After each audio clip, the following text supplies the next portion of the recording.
We need a new system. We need a new society. We need to demand that which may have sounded impossible even a few weeks ago, but is not only realizable, but an imperative necessity.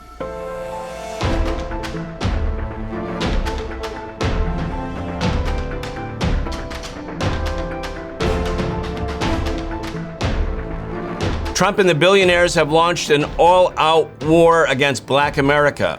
They are targeting the civil rights achievements and reforms of the 1950s and 60s and 1970s. That was a movement that changed America, that expanded democracy for everyone. The stage is now set for an epic battle about the direction of this country. Welcome to the Socialist Program. I'm your host, Brian Becker. Today, we're talking once again with Eugene Puryear. Eugene is an author. He's a political organizer. He's the co-host of Freedom Side Live, a live video show every Thursday from 3 to 5 p.m. Eastern on Breakthrough News. Eugene, welcome back. Brian, thank you so much for having me again. Thank you. The media, Eugene, is, basically dominated by headlines like a breathtaking first week or second week of the Trump administration, executive orders, what to make of it. Well, I believe the thing to make of it is a slightly disguised but very real war against Black America. It'll be a war against Latino America, against women, against gay people, against disabled people, but it's starting with and is mainly focused as a war against Black America under the pretext of eliminating DEI, diversity, equity, and inclusion. Anyway, this is going to be an epic battle. Let's talk about it. No, I think you're right. And in fact, in a way, the most important thing to start is to define the stakes of the battle, because in the context of, quote unquote DEI, which is, just like critical race theory before, it's a slogan that's designed to really hide the impact of what's going on, because, so much of around quote unquote DEI, diversity, equity, and inclusion, so on and so forth. There have been so much of a caricatured approach to some of these programs that in many ways, in many people's eyes, it's not as connected to the historical struggle of Black people for liberation. But really under the framework of DEI is, as you say, this broader attack on anything really that will address discrimination in the United States. I mean, this is basically what it boils down to. There is a factual reality that, as I often say, most things that are bad tend to be disproportionately Black. So you look at unemployment, for instance. Black unemployment in good times and bad tends to be about double white unemployment. When you look at wages in this country, on average, Black people are making about 25% less than white people. If you take the median white family, right, so your average middle-class white person, and compare them to the median Black family, so let's just say your average middle-class Black family, there's about a $160,000 gap in terms of the average amount of wealth that family has. Black people are 30% more likely to have heart disease, 50% more likely to have asthma, 3 times more likely than white people to have kidney disease. They are 5 times more like people. We are 5 times more likely than white people to be imprisoned. And we're about 30% of the people who are killed by the police, despite only being 13% of the population. So most things that seem bad to people tend to be disproportionately Black. That is a factual reality. Now, there are 2 explanations for why that is. One is that the history of slavery, Jim Crow, other forms of racism, whether they be de jure by law or de facto, just, not legal, but still happening and existing, and that those things have all added up to create not only massive disparities, but to embed themselves into the structure of U.S. society so that the society without any guardrails, let's say, put around it, will continue to reproduce these racialized inequalities. Black people will continue to be in a situation where most things that are bad are disproportionately happening to them. So that is one explanation: slavery, racism, Jim Crow, so on and so forth is what led to that. Now, the other explanation is, racism. The other explanation is that Black people are innately inferior, that anything bad that may be happening to the Black community is happening purely because of the choices of Black people, and the government doesn't need to do anything, can't do anything. People just need to change their own behaviors and realities, and it'll all just work out. Now, of course, if you believe that slavery, years and years and years of Jim Crow racism, both the legal kind and the fact that was maybe not written into the laws, but was still enacted in certain policies like redlining and different things like that. If you believe that those are in fact the causes of why most of the things people consider bad tend to be disproportionately black, then you will say the government should, in fact, take affirmative action to address these ongoing harms, right? To do something to try to change them in real time, and that they should consider and try to make laws around what has been grouped under disparate impact, which is trying to foresee how these different policies will be recreated and to how these different realities will be recreated and how to construct policies by which you can prevent that from taking place, right? So that you will do something to try to address this historic discrimination. So what we see under this attack in DEI, even though it's labeled DEI, and undoubtedly, the Trump administration is going to go out of their way to find the most ridiculous looking things that they can possibly find. And they are going to say, look at all this ridiculous things that were going on. It's not really about diversity. It's all just liberalism run amok, blah, blah, blah, blah, blah, blah. And under the cover of that, to actually attack the entire framework by which action to remedy discrimination, which is ongoing and harmful, is operating under. Here's some of the language from the DEI Executive Orders. I therefore order all executive departments and agencies to terminate all discriminatory and illegal preferences, mandates, policies, programs, activities, guidance, regulations, enforcement, actions, consent orders, and requirements. I further order all agencies to enforce our long-standing civil rights laws to combat illegal private sector DEI preferences, mandates, policies, programs, and activities. Now, that's just one part of it, Eugene. So what Trump and the billionaires are basically saying is that anybody who is working in the federal government who's black, anybody who's working in private corporate America who's black, is there really because of DEI preferences that allowed black people rather than their white counterparts to get a particular job. The assumption here is that all employers, be it the government or private corporations, would of course hire white people instead of black people, except for all of the DEI programs, ideologies, et cetera, et cetera, et cetera. In other words, under the banner of DEI, I believe what the Trump administration, what the billionaires are doing is saying all of the inclusive requirements that were created in society after centuries of exclusivity where black people were kept out of decent paying jobs, any inclusion of black people by whatever means is now somehow discriminatory against white people. The basic assumption is if a black person has a job instead of a white person, it's based on anti-white discrimination, like the old thesis of reverse racism that came about in response to civil rights programs trying to remedy centuries of discrimination. I mean, that's how I read this. No, I think that's a good reading, Brian, of what's happening here. I mean, the whole concept of this is that there is some sort of conflict between the idea of increased diversity and remedying ongoing historically rooted harm aimed at the black community and merit. I mean, that is really the sort of logical fallacy of the entire thing, that the only way to address discrimination is to devalue merit. And that is, in fact, not the case. It is, in fact, to consider the historic and ongoing harm that is being directed towards, in this case, as we're talking about the black community, in conjunction with the idea of merit. It's not like if you can't do anything you need to do to be a doctor, you can just become a doctor because you're black.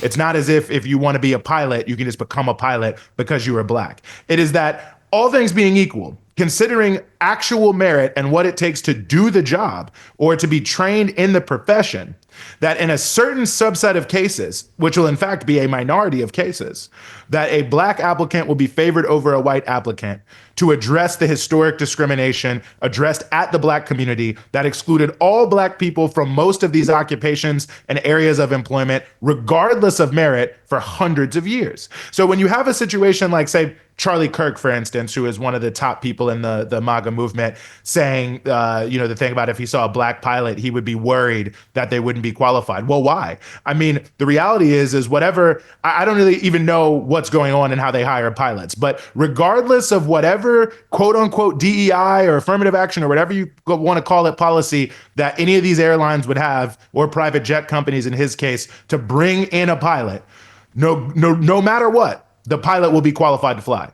There's just they're not going to just bring someone in who can't fly and who will crash the plane. That's not how it works. But it creates this logical fallacy, this whole thing that somehow diversity and merit, somehow addressing discrimination and merit are counterposed to each other, which is not in fact the case. But once you start there, all of the other factors that come in the critique of DEI and the critique of affirmative action all follow in train. So it all starts with this initial totally false statement that somehow anything designed to address the historic and ongoing discrimination against the black community is something that devalues merit. And that is just not the case. Yeah, and again, it's really important for our audience to remember that DEI is now sort of a banner. 5 years ago, it was critical race theory. They said we had to get rid of critical race theory as if it was teaching something like untrue about American history, when in fact it was an assault against black history, teaching black history. So in Florida and in other places now, kids can't learn about American history if it includes the truth about black history or the treatment of black people in Florida or other parts of the United States. So we've moved on from critical race theory, having canceled black history teaching in America, to now be DEI, as if everything that has been achieved by the civil rights revolution to remedy discrimination is a form of discrimination against white people. And again, I think the point you're making about merit and opportunity is so important. People are not getting their jobs because they don't have merit. They're finally getting jobs because opportunities have been opened up after opportunities were closed down. I want to remind everybody who wants to do a little study of real American history. In South Carolina, at the end of the Civil War in 1865, most of the skilled workers in the state of South Carolina were enslaved people, were black people. And so the new black codes and anti-black laws that were passed after the Civil War made it illegal for an employer to hire a black skilled worker. So all the father to son trades were eliminated over a generation or two. And then white labor, which was essentially unskilled in South Carolina, was given preeminent position. So that's how people became plumbers and carpenters, et cetera, et cetera. In other words, a deliberate effort to exclude. And so inclusion is not without merit. It's not because people don't have merit. It's just they're finally allowed in the door. That's one thing. Anyway, about pilots, Charlie Kirk, you mentioned Kirk. He feels nervous if there's a black pilot. He's assuming the black pilot can't fly, that he's only there because of an affirmative action program. Trump has actually included in this executive order against DEI this language: keeping Americans safe in aviation. I hereby order the Secretary of Transportation and the Federal Aviation Administrator to immediately return to non-discriminatory merit-based hiring as required by law. So Trump is taking the bias, the bigotry, the racism of his friend Charlie Kirk and actually including it in the executive order. Go ahead. I mean, it's remarkable. I mean, again, maybe if there's evidence that somehow there is like tons of plane crashes because of affirmative action, I have never seen that. So, I mean, it's just creating a complete, total falsehood in terms of what's taking place here. And to speak to your point, I mean, pilots, well, now it's a little bit trickier, but traditionally pilots one of the better paid professions. I mean, it really is about keeping professions exclusively for certain people, ultimately white people. I mean, you look at the context. I mean, you think about something like the fact that, again, and I mentioned this at the outset, whether it's good times or bad times, black unemployment tends to be double white unemployment. So are all black people just at all times, no matter whether the economy is booming or whether the economy is down, doubly as inept somehow? Like, I mean, there's only really one explanation for why you would have that consistent of a statistic, and that is that black people are being discriminated against in the labor market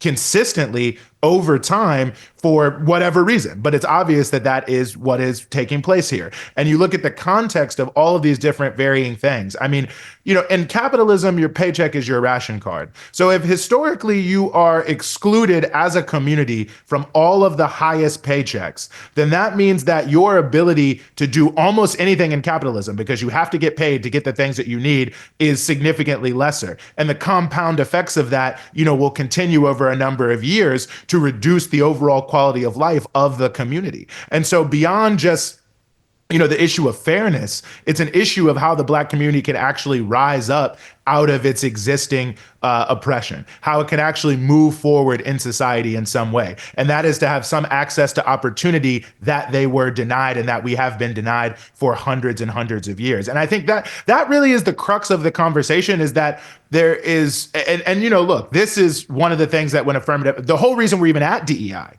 is because affirmative action was also demonized. And the context of affirmative action being demonized in the 1990s was that there really is not that much discrimination against black people. Like, there's individual racist, but there is not actual structural racism. But it's impossible to really make that argument because, as I laid out in the beginning, I mean, how is it possible that black people are 3 times more likely to get kidney disease, 50% more likely to have asthma, 30% more likely to have heart disease, have, as I already mentioned, this very consistent double the white unemployment rate, are making 25% less on average than white people? I mean, these things are across the whole community of all black people and all white people. So how can you not have structural racism? But ultimately, if you deny that there is structural racism, then you don't need these programs. And so much of the programs have to be based on these various logical fallacies because they can't actually deny the basic fact that there is historically rooted ongoing discrimination against Black America. It can only be addressed through affirmative action and disparate impact, to use the sort of, legal governmental terms for it. And that anything else will just mean a constant reproduction of these inequalities. And ultimately, it does mean, since society was very unequal, that yes, when you are parceling out opportunity, now to recorrect the denial of opportunity for 500 years, you are in a minority of cases. Again, affirmative action, these things are a minority of hiring, of jobs, of everything. It's not the majority. In a minority of cases, you will in fact favor someone Black over someone white in order to address these issues. But if you don't want to address them, then of course you don't want to do it. And so if you are someone who has benefited from this privilege, you may not want to address it. If you are a racist, then you feel that the problem lies with Black people, not with the labor market, not with the government, or whatever it may be, and you don't want to address them. And that's really where we are, when we look at this. My father, who was in the U.S. Armed Forces during World War II, came back, and like every other person who served in the military during World War II, was given the so-called GI Bill, which allowed him to go to college. And he was the first member of his family who had gone to college. And anybody who was in the war or in the armed forces during the war, during World War II, between 1941 and 1945, they were treated as a class, and they were given this basically an affirmative action plan. It was by far the biggest affirmative action plan in American history, where, literally millions of people could go to college and the government was going to pay for it. Now, that benefited anybody who was in the armed forces, but it mainly benefited the large number of white soldiers for a whole lot of different reasons, because also, even if Black soldiers could apply to colleges, they weren't going to be accepted in most of the colleges, especially in the southern states, but not just the southern states. As Malcolm X said, at one point, the South starts at the U.S.-Canadian border, that this was a reality. Now, that was an affirmative action program for GIs because they were in the war. In the United States, slavery existed for 250 years or so. And then for the next 1865 to the next 100 years, till the passage of the 64 Civil Rights Act and the 65 Voting Rights Act, there was apartheid in America. I mean, that's in my lifetime. My lifetime. I remember it well as a child, where there was emergency rooms that were available for, quote, colored people and for other ones for white people. Same for drinking fountains, same for bathrooms. So this went on to 1964. Today, Eugene, I'm digressing a little bit, but I'm going to give you the floor back in a second. Today, we're recording on January 29th, 2025. On January 29th, 1883, the U.S. Supreme Court upheld the Pace versus Alabama decision. Now, this was a case where a black man and a white woman got married. And because that was illegal in Alabama, they were sentenced to 2 years in prison. They went to prison for 2 years for getting married. And the Supreme Court upheld that it was not discriminatory because they were both sent to prison. They were both sent to prison, the white woman and the black man, so it wasn't discriminatory. Those laws only became unlawful in 1967 with the Loving decision. And in the case of Alabama, Alabama only took those laws off the books in 2000. I mean, the dominant element of the story of American capitalism is the story of racism against Black America. And then the Civil Rights Revolution changed America.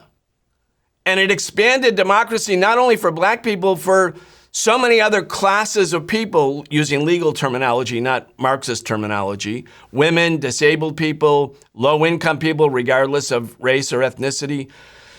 This is the real story of America, and Make America Great Again is trying to make this sort of unavailable for the people of this country to tell these lies, these myths, these fabrications about what really is happening in this country and what did happen.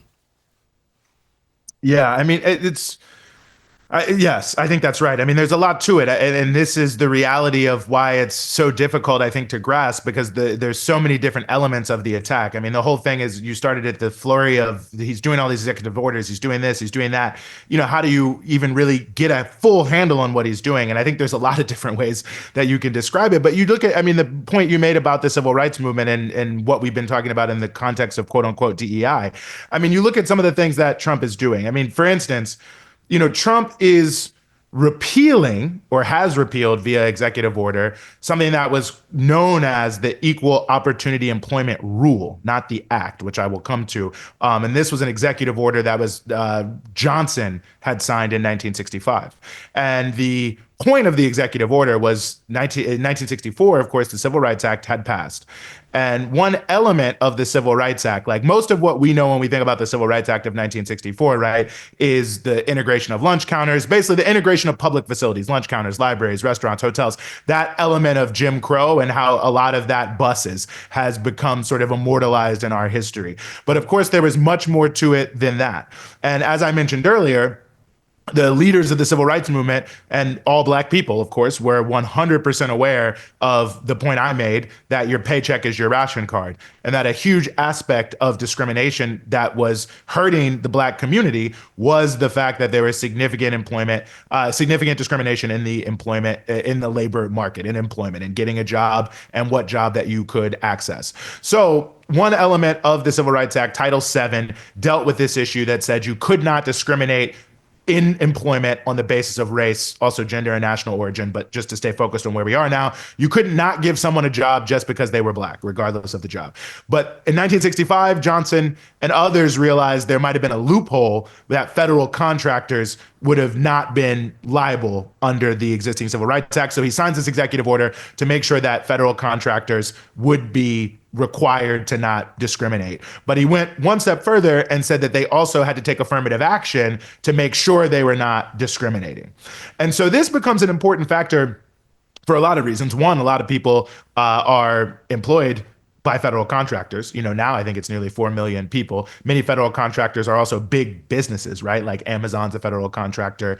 We could go on and on, right? So just by mandating that alone, you could drive changes in the labor market because big corporations that employ a lot of people are changing their policies to address the ongoing discrimination in the labor market against Black people. But then it also becomes an impetus to keep sort of strengthening this Title VII. So in 1972, you have the Equal Employment Opportunity Act, which is passed, which further strengthens what was already in the Civil Rights Act in a number of different ways. But principally, it allowed the government to sue corporations, also some others, but essentially corporations, for discriminating against people in the labor market, right? So it then creates this much broader, this framework by which you could get injunctive relief for significant discrimination in the employment market. So I raise all that vis-a-vis what Trump is saying, because by repealing the Johnson executive order, he's kind of tipping his hand here as to what he's really looking at.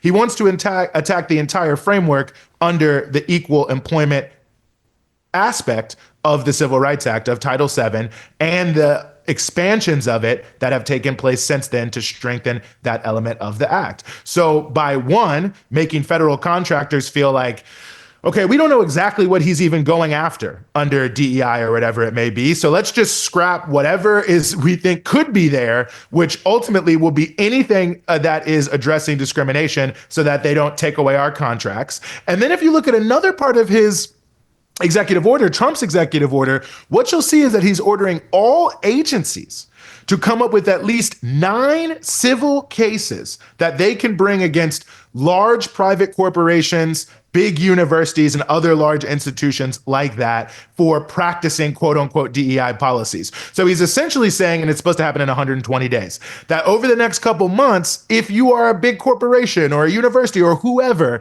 and you have any employment policy that we might consider, to be DEI, whatever it is, anything under that umbrella, which means anything that attacks anti-discrimination, you probably want to think about getting rid of it. You probably just should get rid of it, or we might take you to court and you might have a big fine. So that means that through federal contracting, through bullying, which is what the executive order is, and then also through the legal cases they ultimately will bring, they are trying to narrow the scope of Title VII of the Civil Rights Act. They're trying to make it so that what is considered discrimination on the job is less than what in the labor market than what it is now, and that most of the programs that have been designed to address discrimination in the labor market are dismantled by private corporations who fear either losing federal contracts or being sued and attacked by the government. So even though it's under the guise of DEI, since all of that is kind of vague and you're not 100% sure what it is, you can see that the broader issue is to try to undermine the very idea of equal employment and not discriminating in the labor market. Yeah, thank you for that. That's so well stated. I mean, when you think about the federal government, I think it has 800,000 employees. Then, as you mentioned, federal contractors, that's another 4 million people. This is the largest single source of employment in the country. So if you're making anti-discrimination something, 1, illegal, 2, you're liable for, you'll be fined, you'll lose your contract. All of these contractors, including some of the biggest capitalist corporations in the country, they're going to eliminate DEI programs, and they already are. I mean, all of the big corporations that, celebrated Black History Month and tried to show that they were anti-racist, that they were against discrimination, that they loved Dr. Martin Luther King, that they made sure their employees knew something about Dr. King's speech, usually just one sentence from his 1963 speech. But nonetheless, they are now turning back. We see that in the last 10 days. They're going along with the program. Yeah, including McDonald's, it said Black History 365. They made it one of their main corporate things, and now they're actually saying they're going to roll back their initiatives to have more Black executives, for instance.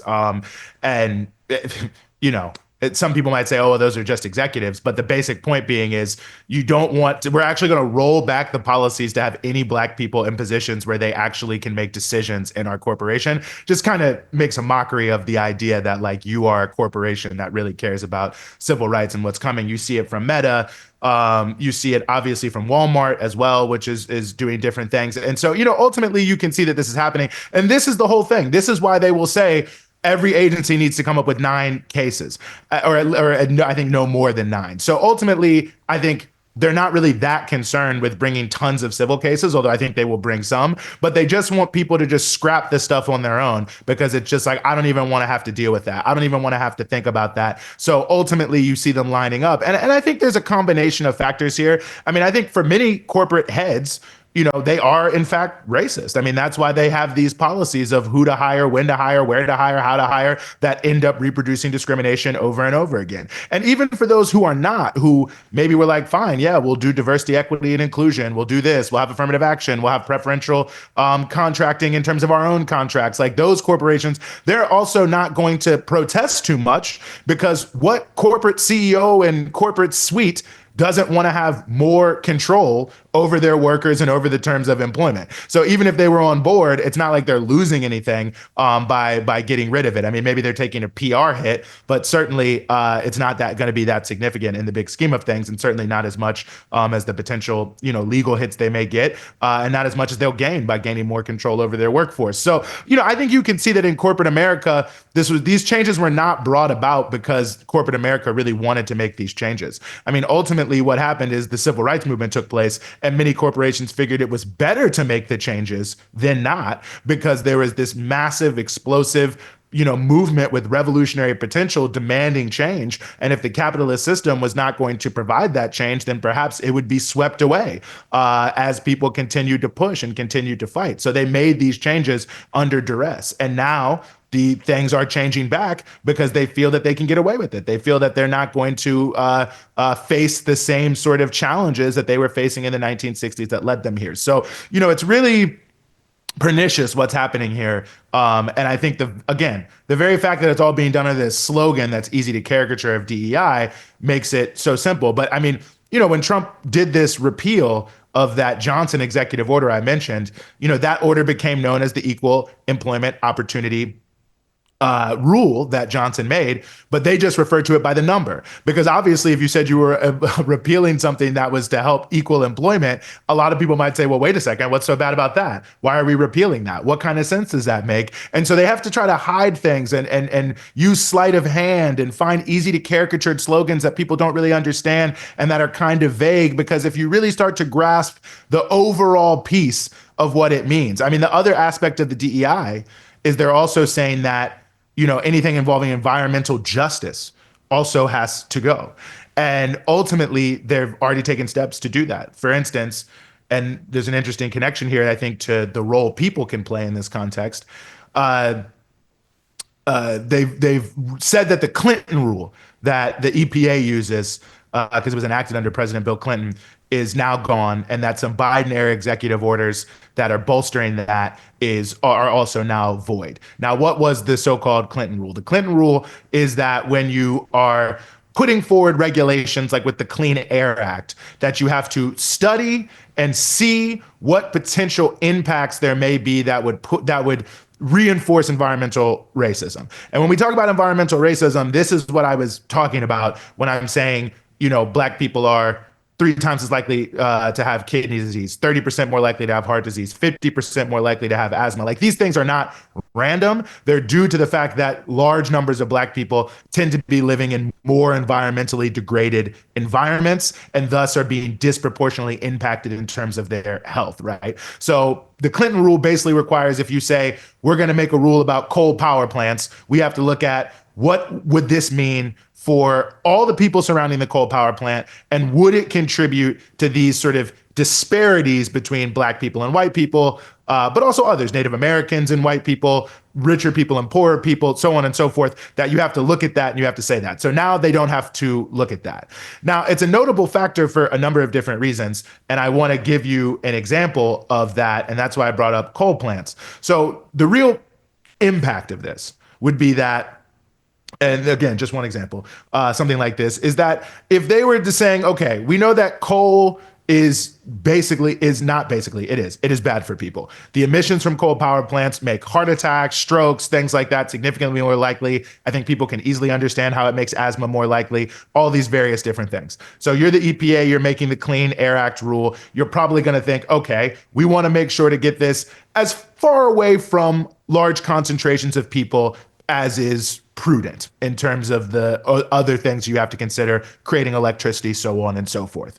So knowing that, there may be a whole range of places that you may legally be able to put a coal power plant. Now, you might say if you're a coal power company, if one of the areas is like a rich neighborhood with mainly white people and one area is a poor neighborhood with mainly black people, well, where are you going to put it? Probably the latter, because people are going to care less. Those people have less political power. So if they do complain, it's going to not have as much of an impact. And thus, it's going to be easier for us to do the polluting the way we want to do the polluting.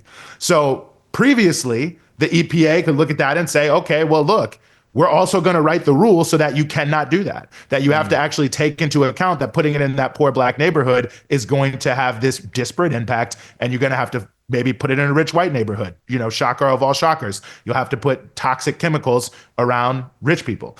So not having that, you can see how obviously for most companies that pollute, that is ultimately going to incentivize them to put things in poor black communities, also Native Americans, where they perceive there will be less political backlash to their action.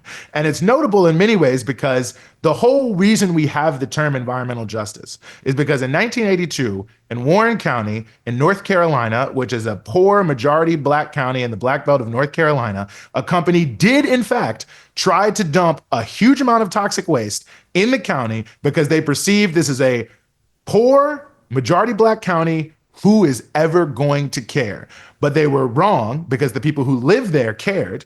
They not only complained, they organized. They said they were organizing for environmental justice, and they were organizing in the history and the legacy of the civil rights movement to not just have toxic waste dumped on them because of who they were and how much money they made. So this, when Trump is targeting environmental justice, is exactly what he's targeting. He's making it seem like, I don't know what people think he's targeting, but at the end of the day, the actual rule by addressing this, the changing this and saying you can't take environmental justice into account. And the previous rules you have that said that you had to take it into account when you made acts around the air, around the water, basically around toxic chemicals and toxic pollutants, all that is now gone, means that ultimately heavily in black communities, also heavily in Native American communities in a specific sense, and in poor communities more generally, it is going to make it significantly easier to dump toxic waste, to produce and to dump toxic waste, which of course then means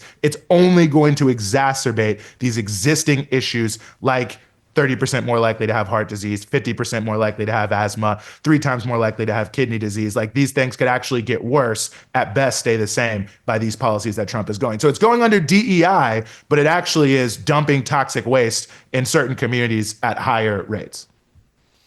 And in that sense, it's a class war too, because these are capitalist corporations that if they can make more money or save money by dumping in poor Black or indigenous communities, that's what they want. I mean, that's the other part of this. The racism and the white supremacy of the Trump billionaire agenda conflates with the interests of the capitalist class.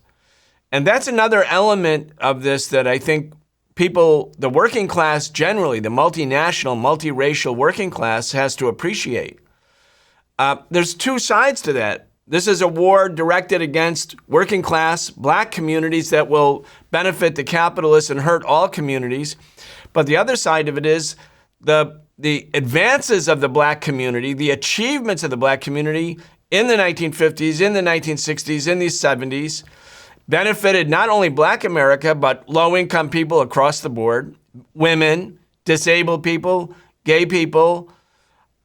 I mean, people just don't really have a full sense of how impactful the civil rights revolution was. And I say revolution not because it overturned the means of production, the capitalists still owned it, but it did change. It expanded democracy, and it changed the way people thought about these questions and these issues that allowed other people, not only the Black community, to fight for their rights. Like, these rights did not exist before this. Anyway, let's just talk about that a little bit. No, it's a good point. It's a great point, actually. I mean, you look at one of the other aspects, Trump is saying that they're pausing all civil rights cases. By pausing them all, and you can't do anything if you're in the DOJ Civil Rights Division, the assumption being they're going to roll some of them back. Now, obviously, some of them are civil rights cases in the sense that you might think. Like, you look at the website of the Civil Rights Division, and they announce the things they've recently done. One of them, for instance, was, a bank that was refusing or, discriminating against Black people and Native Americans in the refinancing of loans. But one thing you'll notice if you look at the DOJ civil rights cases, a lot of them have to do with the ADA, the Americans with Disabilities Act. And in fact, one recent one they settled was around the rights of disabled people who are jailed in different places, right? So you can see that pausing all of these cases, yes, some of it is like traditional civil rights in the way people think, but a lot of it speaks to this expanded framework that was a part of the broader civil rights era. I mean, the disability rights movement, what was then called the gay rights movement, the women's rights movement. I mean, all of these things came out of the civil rights energy. And many of the people who are leaders in all of these different struggles, also, you could say this about the anti-Vietnam War struggle too, were people who first got involved in activism by being involved in the civil rights movement. And so you can see very consistently that the role of the civil rights era was to open up a new era of reform that not only addressed the issue of racism towards Black people, but because racism towards Black people, as you mentioned, is so central to the capitalist system, it started to open up broader cracks for people to question wide-ranging forms of inequality, deprivation, oppression, problems, challenges, regulations, things that should change. People gained confidence that they didn't just have to sit back and say that things that were bad could never change and should never be changed. But yes, if Black people can stand up, we can stand up. If Black people in the civil rights movement have challenged all these major powerful forces, then yeah, we can push and challenge other powerful forces to change other things. And so this broader sort of regulatory framework that we know that exists around the rights for all of the different groups that I've mentioned, that speaks to different elements of consumer rights, the environmental movement, which was arising at this time, and the idea of a Clean Air Act and a Clean Water Act, it's all of a piece. It's all part of one historical era that was being driven by the energy of the civil rights movement, but that was then spilling out into society more broadly, causing people to question everything that was wrong and say, hey, why don't we actually take steps to change this? And I think that the impact of that was so significant on society on so many different levels. I mean, the other big issue Trump is raising is immigration, right? Well, it was the 1965 Immigration Act that started to end the extraordinarily racist exclusionary immigration policies that had existed in the United States since 1924. So even the idea of a more diverse country beyond just the people who are here now, but more people being able to come from other parts of the world, and the country obviously has become significantly more diverse since this time. That is part of the promise and the hope of the civil rights movement as well. So all of these things kind of run in together, and the attacks on them all kind of run in together, and they're all, in whether we're talking about DEI or immigration, the attacks on the labor movement. I mean, all of these things are part of really trying to take America back to a time where corporations and businesses could do whatever they wanted to do, and the government was not going to do anything to stop them. You could treat your workers however you wanted. You could hire people or not hire people for whatever reason you wanted. I mean, all these various things that they lost because working class people said, no, we're going to have a minimum wage. We're going to have unions. We're going to stop discriminating on the job. I mean, all these various things, that I think most people consider to be good, but are bad for a certain class of people in America. They want to roll them back. And that's why, quite frankly, organized power was against the civil rights movement until the very last second. I mean, the most powerful forces in society were not jumping all over themselves to change things in the country. They only had to because things became increasingly unmanageable because they were refusing to. Very, very important history. And I hope people study this history and sort of see that what you are saying, Eugene, is so true.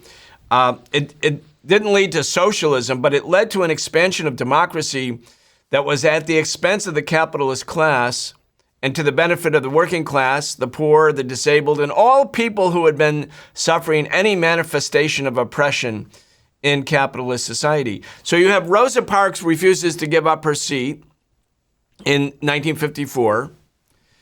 You have the 10 years later, the passage of the Civil Rights Act. The 1965, the passage of the Voting Rights Act. In 1965, also there was the Griswold decision in the Supreme Court. Now, the Griswold decision gave married women, for the first time in the United States, the legal right to acquire contraceptives. That was 1965. And that was based on privacy, not a right of women to control their own bodies, but the right of privacy of individual married women. And then the movement for what changes from a civil rights movement to an all-out black liberation movement between 1964 and 1970, everything then keeps changing for all of the other sectors in society who are oppressed. So by 1972, the married women clause within the right of contraception is also taken out by the Supreme Court. That's when Roe v. Wade is also passed, where abortion rights become legal. I mean, this is the story of what changed America. And when Trump says, make America great again, he means going back to an earlier era of naked capitalist rule where the capitalists had no inhibitions or obstructions or prohibitions or obstacles of any type on capital. And by the way, Eugene, he just said in a resort in Florida, and KPFA, the Pacifica station in the Northern California, has the tape, I just listened to it, where Trump says to his friends, his donors, the billionaires, we're rolling back the Franklin Delano Roosevelt coalition that has ruled America for 100 years. So then it's not just civil rights, it's also Social Security, unemployment insurance, and most importantly, I think, the right of workers to form unions and to go on strike. The Wagner Act, also in 1935. They want to change the form of government. Making America great again is a confusing slogan. People have been duped by it as a con game, but that's what they really mean here. No, I think it's a good point. And there's something to be said for the way it's conceived. I mean, the New Deal obviously is most associated with labor rights. And anyone who knows the history of the New Deal knows that Franklin Roosevelt, for his own political reasons, more or less maintained the sort of Dixiecrat Jim Crow mentality and made sure that many of the federal programs that he was enacting would, not really attract any ire from segregationists. But that being said, a major element of his support base in the CIO and elements in the black community that were in the northern parts of the country where they had the right to vote and were also, increasingly in unions and what became known as the Liberal Labor Coalition did in fact push a lot. Like we talk about the Equal Employment Opportunity Act and the Equal Employment Opportunity Commission, not that different than the Fair Employment Practices Commission, which was something that was really brought about in really World War II by the pressure of trade unions, Black groups and others to address discrimination in the war industries. There was a big struggle, and this was one of the victims of McCarthyism, to extend the Fair Employment Practices Act and Commission after the war. It doesn't happen for a lot of different reasons. And the civil rights movement coming back is addressing the same issue again. So, it's an issue that had been addressed for a number of years. Obviously going back really to the beginning of Black people struggling against racism in general, but just to speak specifically to some of the frameworks. So when they're talking about they're rolling back the New Deal coalition, even though I think many of the elements that the civil rights movement would bring to bear that were not really brought to bear during the New Deal era, it was what they really mean is the progressive core of the New Deal coalition. The labor unions, the Black community, the progressive and quote unquote liberal community that wanted to see the right to strike, a minimum wage, Social Security, the government helping with healthcare, the right to vote for Black people in the South, the elimination of discrimination on the job. I mean, the sort of progressive core of the New Deal coalition, this is what they wanted. They got some of it in the 30s, couldn't get it all, but they were able to then get some of those other important reforms in the 1960s. So it is kind of one, you have kind of one sort of arc there in terms of pro-working class reforms that exist. And I think the most important factor maybe of Trump even saying we're rolling it back is the sort of center of that coalition is considered to be the alliance between the labor movement and elements of the Black community that really were able to move and change and shift the politics of the country in ways that Roosevelt was able to capitalize on. This progressive core, I mean, not the whole New Deal coalition, which of course also included some pretty terrible people. But when you think about that progressive core, it was rooted in the working class of the United States and the Black community more broadly, but most Black people, the overwhelming majority of them are working class people. There's almost no Black capitalists now, and there was basically zero at that time. And so ultimately, that I think is an important factor when you talk about the class aspect of this, because it shows how Trump is viewing his agenda as directly confronting the agenda of working class organizations for the betterment of working class people in the 20th century. And I think that's a pretty profound statement about what Trump stands for. Indeed. I misspoke a second ago, Eugene. I said Rosa Parks didn't give up her seat in 1954. It's actually December 1955. So just for the historical record, I don't want people to be confused. But there was that, the main point is this historical transformation takes place really between 1955, Rosa Parks signaling that she's not giving up her seat to a white man. She's arrested. She had been a longtime civil rights activist, but it's a moment that triggers a broad boycott of people going on the bus. And it lasted like more than a year. People actually didn't take the bus for more than a year. And that began the ending of segregation on public transportation throughout the South. That's how it starts. Everybody has to remember, it starts with a spark. It starts with a person. It starts with an action. Rosa Parks had done similar actions for years, and it didn't trigger a movement. But then once the movement was triggered, it became, in spite of the odds, in spite of the repression, in spite of the murders, the bombings, the KKK terror, that the police working hand in glove with the KKK, not just in the South, but all over. In spite of all of that, the masses of people, they changed because they became politically active, and they changed the country. And I think what Trump is trying, and the Make America Great Again movement, the billionaires are thinking, and this is where I think they're going to be wrong. They think, well, we, the working class, the different oppressed communities have gone to sleep as a consequence of repression or concessions or the mixture of those things. People are sleeping, and we can do whatever we want. And this kind of hubris, arrogance, overreach by the oppressing and exploiting class is frequently the trigger for the relaunch of mass movements. And when we think about what happened in the New Deal, there was a big communist party, there were two big socialist parties. In 1934, there was a general strike in Toledo, Ohio, San Francisco, Minneapolis. I mean, this was by 1935 and 36, 1,000 sit-down strikes where workers, in order to strike, actually seized the factory. That's what caused the change in the 30s. And then you see the same process in the 60s, 50s, and 60s. This is, in my mind, there's a lot to be worried about right now in the country. Obviously, Trump has fascistic tendencies. The capitalism has fascistic tendencies.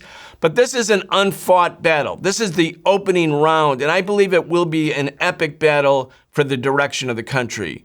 That's why, even though it seems daunting at the moment, we people who are organizers have to keep building right now. Go ahead. Yeah, no, I think it's an important factor. And I think that, one maybe lesson of this is all of these changes that we're talking about, civil rights, labor rights, they were preceded by hundreds of years with none of these rights, right? Like when people started striking, they didn't have the right to strike. So I think we can think about that and recognize that even when times are tough, very tough, seemingly impossible, it is in fact possible to succeed. And many people said the civil rights movement would not succeed. Many people said the labor rights movement would not succeed. History may have told you, yeah, looks like it's a pretty good chance that it won't succeed because it's been hundreds of years of these terrible things happening and no one has been able to stop it. But nonetheless, it did succeed. And we do revere it. We're getting ready to go into Black History Month and everyone's going to spend the month talking about how great it was, right? So we know that even in the toughest circumstances, people can win, people can succeed. And we just have to keep explaining to people the stakes because so much of this, is, again, as we've been talking about the whole time, all about the sleight of hand.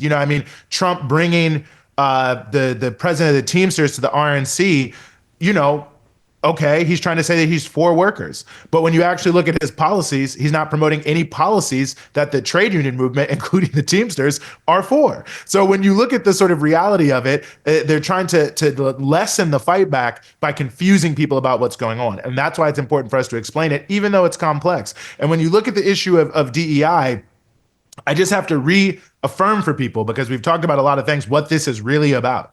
Ultimately, when you look at what they are preventing, or what they're trying to do. They are trying to remove and change and narrow how discrimination is addressed as it concerns employment. The bottom line there is they are doing what they can do and are trying to do as much as they can do to impoverish the Black community even more, to make sure that the almost consistently double unemployment rate between Black and white stays the same, that the 25% lower wages on average between Black and white stays the same. They want to keep that there by limiting those laws. They want to make sure that the policies of corporations in this country that are designed to disproportionately harm the health of Black people by pumping toxic waste into their communities, that those laws are done away with so that it's easier to do that as well. When you look at the issue of civil rights, they're trying to do everything possible to make it more difficult to bring claims that your rights are being violated, your constitutional rights are being violated, so that there is less enforcement around those issues. So, when you look at it like that, it sounds terrible. And I think most people will not be for that. But that's why they're trying to hide it under all these various different things. So we have to explain it to people. We have to keep organizing. We have to keep moving forward because, again, if it can be done in the Montgomery bus boycott, I would argue they had tougher circumstances by an order of magnitude. The civil rights movement, people have no idea. People were killed, assassinated. I mean, I talked about this earlier this year. A lot of people do know about Goodman, Cheney, and Schwerner, and I'm glad they do. And I hope people who don't know who I'm talking about, you go and you Google that. But the most shocking thing to me is when they were looking for them after they had been killed in this brutal lynching in 1964 during Freedom Summer in Mississippi, they found, like, I think it was all told, in addition to those three civil rights workers, I think it was 7 or 8 other people. I can't really remember. They found a number of people who had been killed that no one has ever talked about or been heard of. So in addition to those 3 civil rights workers, many other people were killed. It was a reign of terror. And that was just one county in Mississippi. And so you think about the fact that people were going out in those scenarios on dark, lonely country roads by themselves, even after people had been killed, to fight for the right to vote. And they won. I think we have to put that in context now, that as difficult as it may be, as many sacrifices that people may have to make, winning is possible, but only if we organize and only if we fight back. Yeah, and one of the fabrications, it's kind of like a misdirection. When we think about Dr. King on civil rights, on his birthday, in memory of him in the mainstream capitalist media, it's like always Dr. King speaking in 1963 at a big march, and he says, I hope that in the future my children and grandchildren will be judged by their character, not their color or their skin. Like, that's the takeaway about Dr. King. Well, during the Montgomery bus boycott, his home was bombed. During the Montgomery bus boycott, those people who were walking instead of taking the bus, they endured the most savage, violent repression from the state. It wasn't just the KKK. The KKK and the state were one. And yet they kept organizing. They kept mobilizing. And people always, sort of minimize what they were up against. And I agree with you. What could have been more frightening, more intimidating than organizing in southern Alabama, or Alabama writ large in 1955 and going forward. So, yeah, this is the message. We have to organize. I want to play real quick before we end. This kind of speaks exactly to your point, Eugene. It's Tom Homan, the guy who's in charge of like deporting all the immigrant workers, immigrant students, immigrant families. He's in Chicago where they're trying to and are arresting people, but he's talking on mass media. He said, we're being frustrated because the people are educated about how to fight back against ICE. Well, we know those people who are educating people about how to fight back against ICE, how to exercise their rights. These are grassroots organizations in Chicago doing this. Anyway, I really want to play it because it shows that even now in the first days when the Democrats are bowled over, when there really is no bourgeois opposition, the grassroots movement that you and I are part of, Eugene, is actually organizing. Let's listen to Tom Homan whining about the problem. Sanctuary cities are making it very difficult to arrest the criminals. For instance, Chicago, very well educated. They've been educated how to defy ICE, how to hide from ICE. And I've seen many pamphlets from many NGOs. Here's how you escape ICE from arresting you. Here's what you need to do. They call it know your rights. I call it how to escape arrest. There's a warrant for your arrest, and they tell you how to hide from ICE. No, don't open your door. Don't answer questions. Okay, you can call it know your rights all you. That's perfect, Eugene. There is the oppressor saying, they call it know your rights. I call it we know how you're trying to know how to escape arrest. Well, both things are true. Knowing your rights is how to escape an unjust, illegal series of arrests where immigrant families are being used as a punching bag. This is the time where all of us have to unite in defense of the immigrant community, in defense of Black America, in defense of our unions, in defense of women, in defense of LGBTQ people. This is the time for unity, but this is not mainly, but partly, and most importantly, I would say, the fight back. We have to fight back. Anyway, we can do it. I give you the last word. No, it's a great point. And it also just shows that Tom Homan doesn't know his rights, but or let me put you like this. He's deliberately misrepresenting what's happening, in order to demonize the immigrant community, saying that they're making it more difficult to arrest the criminals. That is in fact not true.